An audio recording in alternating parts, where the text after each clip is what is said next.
Hey everybody, Rory from ANSgear. We've got some grip kit or grip color kits for the LV platform, the LV1.1, the LV1.5, the LV1.6.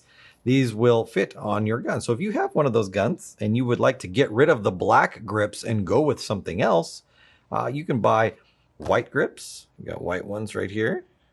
You can do red grips. There's blue grips right there.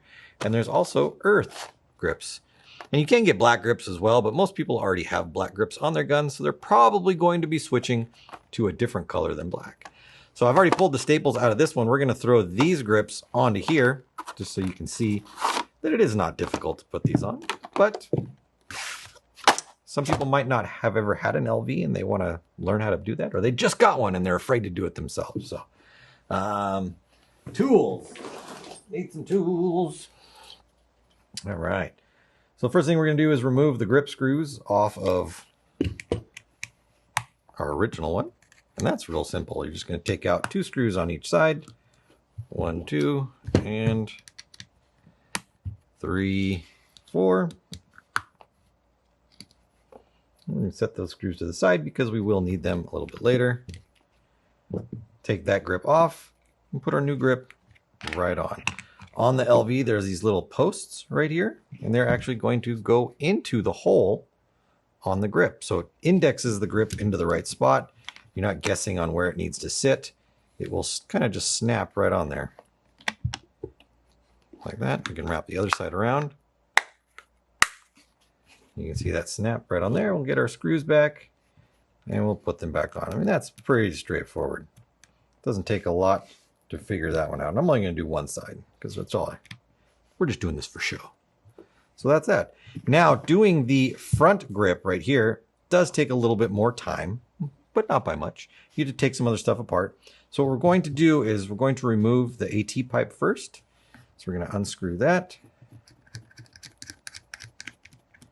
and lift that out of the way. Remember, these 2 pieces, by turning them opposite of each other, they'll either it'll expand or contract right there. And so we're turning them towards each other right now so that it contracts down or shrinks down. Once we're in this spot right here, we're going to take the bottom of the grip and we're going to fold it off the bottom.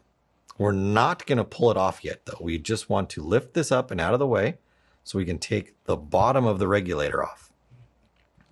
We're going to unscrew the bottom and just put it down. This, when you're taking it on and off, or I should say when you're putting it on, it just needs to be hand tight. It does not need to be cranked down on there. Go on till you feel it hit, give it a little snug, call it a day. You don't need to get a big old pair of pliers on there and crank that down. After we get the bottom off, the swivel, we can just grab the swivel and take it off. Once the swivel and the bottom cap are off, then we can pull the red grip right off the bottom. Take our new red grip, we're going to slide it on.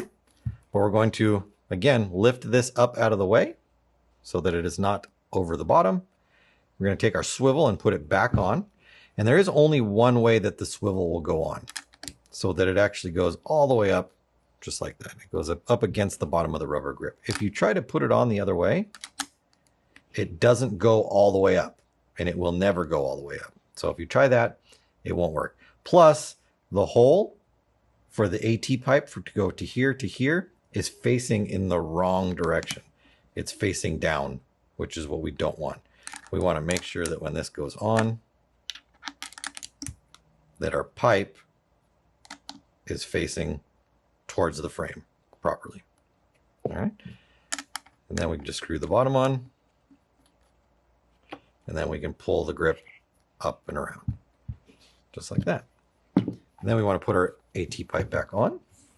So AT pipes always go with the narrow end, which is this end right here. We got the fat end over here and the narrow end over here. The narrow end is always going to be at our frame. So what I do is I rotate my swivel up. I make sure that these 2 are together. They're as close as they can be. I don't want to tighten it up. I just want it to be close. My swivel is facing up. I put in my pipe, and then I rotate it back down, and then I unscrew them from each other to expand it until I just snug it up, and that's it. I don't need to crank on it. I don't need to put a tool on it. I just need to snug it up and then call it a day. And there you have it. Pretty simple little color swap right there for the LV series. We've got one right here. This is a Chopo LV1.6. I thought the grip, the tan grips would be perfect for that, or the earth grips. You can get these ones, you can get blue ones, you can get red ones, you can get white ones, and you can get black ones if you've got other colors already. But most people will go in for colors. So colored grip kits, get them today at ANSgear.com.